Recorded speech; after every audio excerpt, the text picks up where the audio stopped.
Collusion and deception. This all might help sell papers, but it doesn't help the country one bit. An ineffective government helps no one. A failure in leadership helps no one. As the results have shown, it makes things worse. Our country is in a crisis. We have a border crisis. There has been over 1.5 million illegal border crossings so far under President Biden. Small towns at our southern border are overwhelmed by migrants. And a record amount of fentanyl is pouring into our country. Our Border Patrol is desperate for support. We have an inflation crisis. Americans today are paying more for everyday items than they have in over a decade. More to get to work or drive kids to practice. Businesses are paying more for the materials they need to operate. This all means higher prices for consumers and less money in your pocket. It is a tax on every single American. Then we have a labor crisis created by the Democrats. Small and local business owners can't find workers. For the workers that now show up, the government is paying others more to stay home. On the screens behind me are the stories that show just how destructive these policies are. We have a China crisis.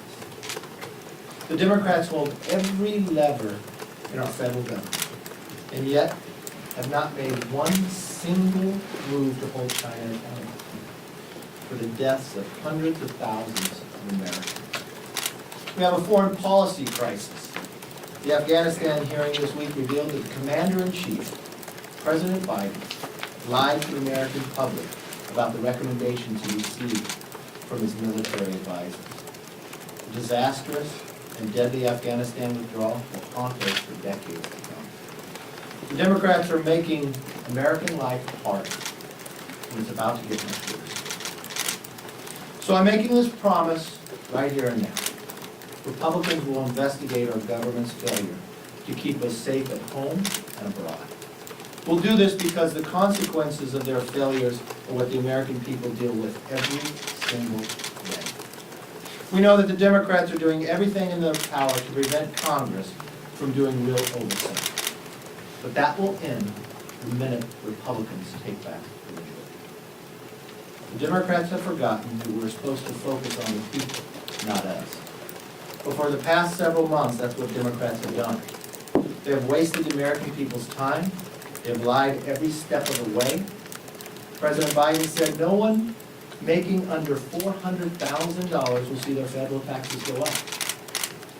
That's a lie, just like he lied about Afghanistan.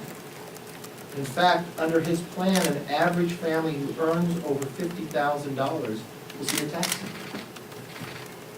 Joe Biden and Nancy Pelosi said this bill will cost $0. Zero. I don't know if that's Common Core math or not, but that's a lie. Their tax and spend plan costs $4.3 trillion. It might not cost nothing to the elites who think they'll vote for it, but it'll cost almost every single American, the hard-earned taxpayers, money for it. And now Democrats want to spy on anything you buy that costs $600 or more. Government wants to know what you're doing with your money. By hiring 85,000 new IRS agents to dig through every aspect of your life, the Democrats want to enlist a bureaucratic army to achieve their goal of a big government socialist nation. So instead of waking up to a country in crisis, Democrats are asleep at the wheel and leading us to an unrecognizable future.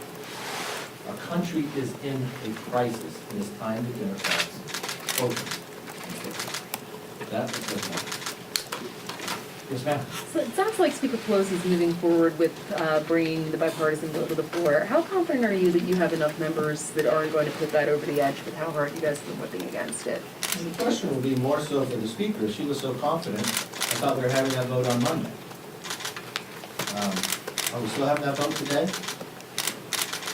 I'm not sure. We'll find out.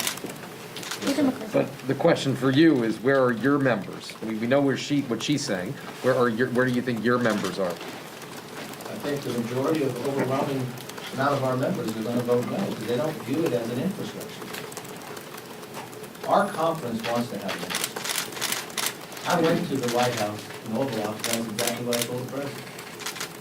We want to build roads, highways, bridges, broadband, airports. We want to reform NEPA. We want to make sure this happens so it gets built in less than a decade. We want to be able to make sure America is competitive. What we found is we got a bill with nobody on committee on the Republican side working on it. We now found that the Democrats, from the President Biden, to Bernie Sanders, the budget chairman, to Nancy Pelosi, that it's no longer one bill. It's reconciliation with infrastructure. That's not something we want. That's not something we can afford, and that's not something we support. Leader McCarthy. So Don Young is the dean of the House. He's been around here a long, long time. Yeah. But he says he's going to vote for this. He says it's not a perfect bill, but he sees enough that can benefit his constituents. Kind of back to Jake's point, if you're thinking about every member of your conference representing their constituency, are you confident that you can keep it from going more than 8 votes? Because really Pelosi can only afford to lose, you know. I don't know what the vote count is. I can't tell you that. All I know is they are the majority. They should have enough votes. I listened to the speaker claim that she's having challenges because somehow seats are not served. She's only 1 vote short of where a full Congress is at. So I don't know how that's a challenge.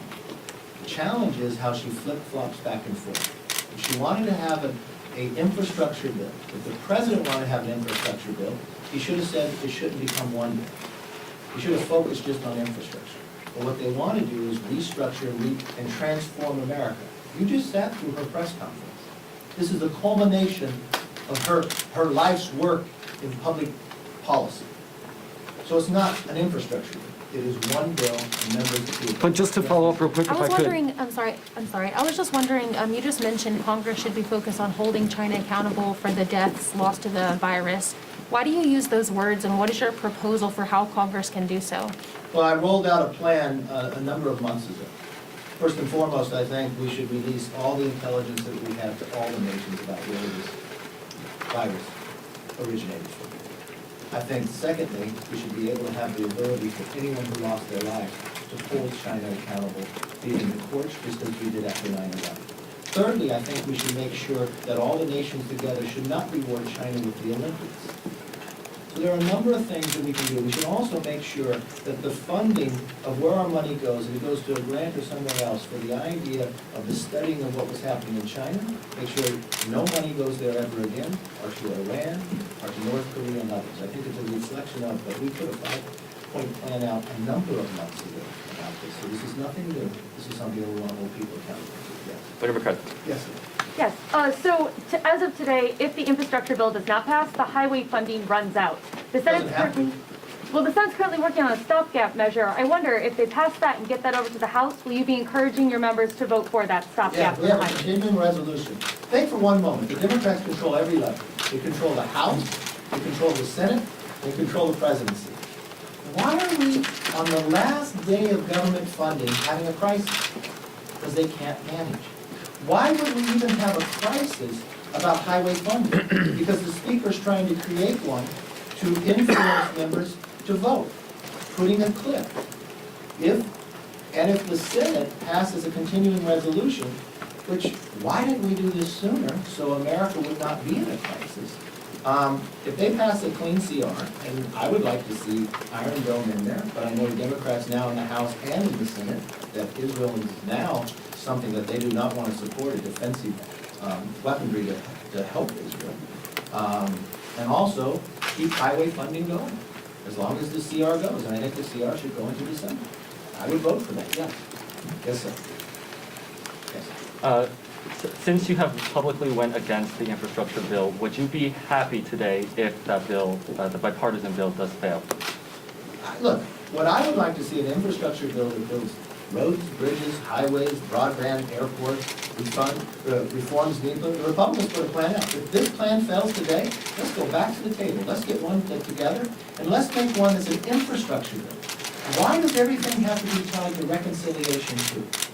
From a debt ceiling, you gotta spend $5 trillion more to be able to build a road? That's not America. That's wanting to control everything we do. Now, in this side of this bill, they want to look at any time you spend more than $600 for every single American. Why does the government have a right to know that? Why do they? You buy a new car, they have to know? You take your kids to Disney World, they need to know? I don't think so, but that's what they want, an all-encompassing. So when you vote for a reconciliation, if you vote for infrastructure, it's all one bill, based upon what the president said, based upon what Speaker Pelosi said, based upon what Bernie Sanders said. Bernie Sanders is tweeting not to vote for it. Leader McCarthy. But then why did many Senate Republicans still vote for the infrastructure bill then? I think that was a different time and a different place. I think it was a while back. It was the Speaker who tied it together. It was the Speaker who said she was holding.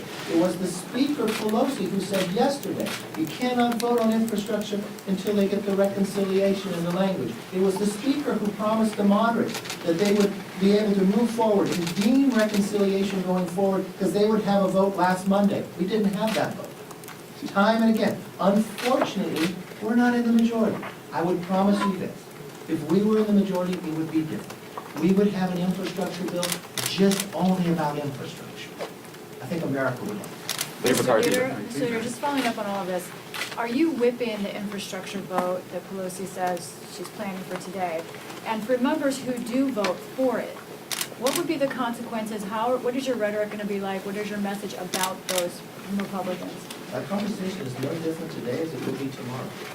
Members get elected here, explain to the members what's going on, but this bill is fundamentally different. If they brought just an infrastructure bill by itself up, you would find overwhelmingly Republicans want to work with you and get one through.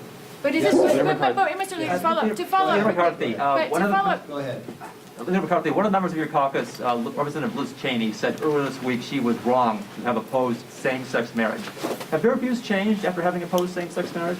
Look, same-sex marriage is the law of the land, and it's what America holds, and that's the law of the land. What are your views, though?